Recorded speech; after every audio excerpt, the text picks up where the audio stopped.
Now, Pavan Verma of the Trinamool Congress now joining us on NDTV this evening. Pavan Verma, your first thoughts on the exit polls tonight, a big return for the BJP in UP and elsewhere a very interesting contest such as in Uttarakhand and Goa. Thank you, Nidhi, and it's good to see you back on TV. Hello, Vasu. You know, these polls reflect one thing, that so long as the opposition is not organized well on the ground, it's always advantage BJP. Just as an instance, I think Akhilesh Yadav has put up a good fight in UP. But with 15% Muslims, 8% Yadavs, I don't think you can defeat the caste configuration built by the BJP. So it requires much more effort. I mean, that is your constituency. The attempt to broad base it came too late, and the Congress, the BSP and OSC are eating into your vote share.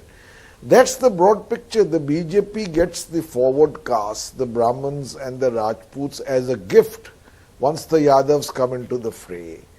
And the BJP has very systematically and diligently cultivated the non-Yadav OBCs, which account for some 35% of the population. Right. The Dalits are divided. But the Jatavs that go with Mayawati are playing footsie with BJP. I'm just giving you an example. In Uttarakhand, the BJP had got 61% of the vote in 2019. How much can it fall? The Congress was just not prepared on the ground to win a war it could have. Right. So these are the issues that we need to think in about. Rajdeep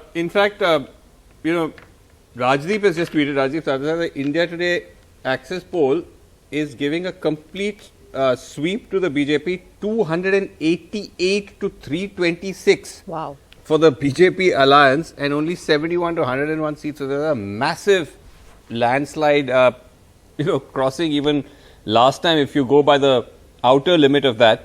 But Pavan, I want to come back to what you said about the opposition getting its act together, because if you look at the Trinamool Congress, which you're now part of, isn't Trinamool also part of the problem, where instead of trying to all work together, you're all pulling each other down? The Trinamool Congress was continuously attacking the Congress party, was breaking away Congress leaders in Goa, was saying the Congress is the weak link in the opposition. And then at some point the Trinamool says, okay, you know what, let's actually try and do a dance in Goa. Remember, we spoke about this, you met Mr. Chidambaram several times. So isn't that also part of the problem, that you have too many leaders like Mamata Banerjee and others all wanting to be the main opposition face in 2024, having your prime ministerial ambitions, and actually all attacking each other when you should be working together?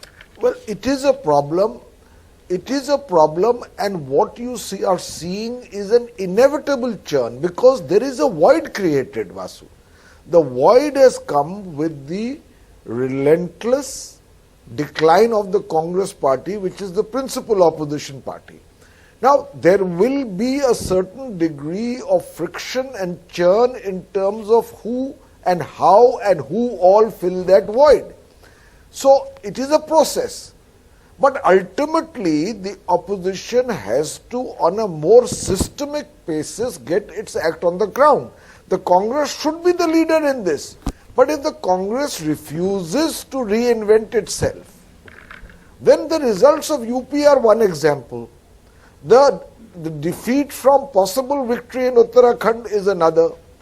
And so on and so forth. I need not point to examples. Now, in this churn, I think ultimately people are looking for an option to the BJP which is enduring, which is grassrooted, which is credible, which is strategic, which is organized, and which has a pan-Indian tie-up. That search is still on. No, but just a quick one more question to you, to Pavan Nidhi, that when you say that, Pavan, if you look at Goa, where you made a big bang entry, saying the Congress has collapsed, same thing that, they're the weak link, they still are at least in the game. It's the Trinamool which is completely collapsed despite putting in all your resources. what do you, because you were there camping in Goa, you were part of the Goa campaign. Yeah. What went wrong for you, you think? It unraveled pretty quickly. No, I think that when in the last election 10 MLAs of the Congress, which emerged as the single largest party, upped and went to the BJP. We felt that the Congress was not equal to the task of defeating the BJP, and it was time therefore for a new force to enter. Yes. At some point we realized that it's better for Congress and TMC to come together, unite the opposition and defeat the BJP. But what went wrong for the TMC? Respond. No, what went wrong for you think, in Goa? I think everything has gone right, depending on the results, and I don't want to sound premature. For a party that came in 4 months ago, to be even considered to be in the reckoning, the BJP was in Goa for 25 years before it won 1 seat.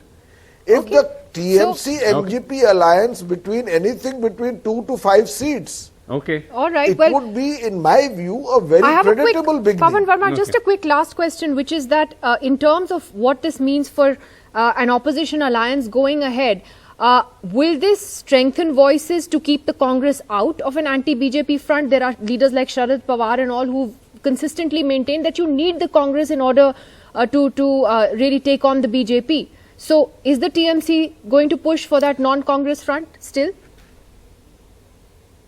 You see, this is precisely, Nidhi, the conundrum. You can't keep the Congress out, and why should you keep the Congress out? But you can't depend upon the Congress to lead or substantially take on the BJP now. So therefore I said that we are in a process of transition until we find the answer to this big question mark in Indian politics. Okay.